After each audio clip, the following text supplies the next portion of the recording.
পবিত্র মাহে রমাদান আমাদের একেবারে সন্নিকটে। It's knocking the door. Allah রাসূল সাল্লাল্লাহু আলাইহি ওয়াসাল্লাম এবং সাহাবারা রমাদানুল মুবারক আসার 2 মাস আগ থেকেই কবে রমাদান মাস আসবে এজন্য ব্যাকুলতা প্রকাশ করতেন, উদ্গ্রীব হয়ে থাকতেন যে আমরা রমাদান পাবো কিনা, কখন রমাদান আসছে। এবং ওনারা পড়তেন আল্লাহুম্মা বারিক লানা ফি রজব ওয়া শাবান ওয়া বাল্লিগনা রমাদান। অর্থাৎ হে আল্লাহ, আপনি রজব এবং শাবান মাসে আমাদের বরকত দিন এবং রমাদান পর্যন্ত আপনি আমাদেরকে পৌঁছে দিন। আমাদের সালাফরা রমাদান আসার 6 মাস আগ থেকে, অর্থাৎ একটা বছরের 6 মাস ওনারা অপেক্ষা করতেন কবে রমাদান আসবে, উদ্গ্রীব হয়ে থাকতেন, ব্যাকুলতা প্রকাশ করতেন। আবার রমাদান মাস চলে যাওয়ার পরে বছরের বাকি 6টি মাস এ রমাদানে ওনারা যে সমস্ত ইবাদত করেছেন সেগুলো আল্লাহ তাআলা কবুল করলো কিনা এ নিয়ে পেরেশানিতে থাকতেন। বাকি 6 মাস দোয়া করতেন যে আল্লাহ, রমাদানে যে সমস্ত ইবাদত আমরা করেছি এগুলোকে তুমি কবুল করে নাও। এই পবিত্র মাসে আল্লাহ তাআলা আমাদের আল্লাহ সচেতনতা বৃদ্ধির জন্য এ মাসে আমাদের জন্য সিয়ামকে তিনি ফরজ করেছেন। আল্লাহ তাআলা ইরশাদ করছেন, ইয়া আইয়ুহাল্লাযীনা আমানু কুতিবা আলাইকুমুস সিয়াম কামা কুতিবা আলাল্লাযীনা মিন ক্বাবলিকুম লাআল্লাকুম তাত্তাকুন। অর্থাৎ ওহে বিশ্বাসীরা, সিয়ামকে রমাদান মাসে তোমাদের জন্য অবধারিত করা হয়েছে যেমনি ভাবে তোমাদের পূর্ববর্তীদের উপরও এই সিয়ামকে অবধারিত করা হয়েছিল, যাতে করে তোমরা আল্লাহ সচেতন হতে পারো।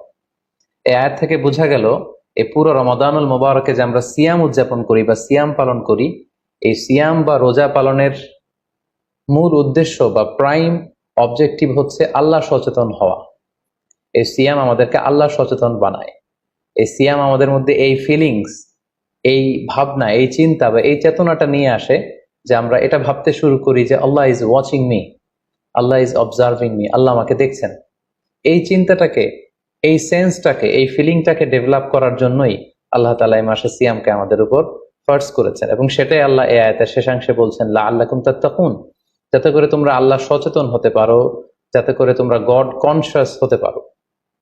আমরা যখন সিয়াম পালন করি আমরা তখন ক্ষুধার্ত, আমরা তৃষ্ণার্ত, ঘরের ভেতরে আমরা চাইলে কেউ নেই, কেউ আমাকে দেখছে না, আমি চাইলেই খেয়ে ফেলতে পারি, আমি চাইলেই কিন্তু পান করে আমার তৃষ্ণা মেটাতে পারি, কিন্তু আমি খাচ্ছিও না, পানও করছি না। কারণ আমি এটা ফিল করি যে কেউ দেখে না কিন্তু আল্লাহ দেখে।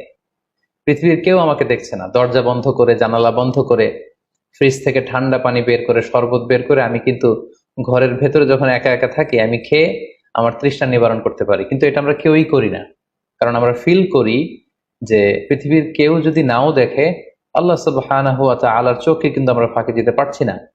হি ইজ ওয়াচিং মি, তিনি আমাদেরকে দেখছেন। তাহলে সম্মানিত দিনী ভাই এবং বোনেরা, এই সিয়াম আমাদের মধ্যে আল্লাহ কনসিয়াসনেস, আল্লাহ সচেতনতা এটা ডেভেলপ করে। পাশাপাশি সিয়ামের মাধ্যমে আমরা আমাদের প্রবৃত্তির উপর নিয়ন্ত্রণ অর্জন করি। গোটা বছর প্রবৃত্তি আমাদেরকে নিয়ন্ত্রণ করে, সারা বছর প্রবৃত্তি আমাদের উপর জিতে, আর আমরা এই রমাদান মাসে প্রবৃত্তির উপর জয়লাভ করি। যেমন পুরো বছর ব্যাপী আমার যখন ক্ষুধা লাগে আমি খাই, তৃষ্ণার্ত হলে পানি পান করি, আমার কামনা জাগলে সেই কামনা আমি পূরণ করি। কিন্তু রমাদানে ক্ষুধা লাগলে কিন্তু আমরা খাই না। তৃষ্ণায় গলা ফেটে যাচ্ছে, তৃষ্ণায় গলা কাঠ হয়ে যাচ্ছে, কিন্তু এক ফোঁটা পানি আমি পান করছি না। সিয়াম পালন করা অবস্থায় দিনের বেলা আমরা যারা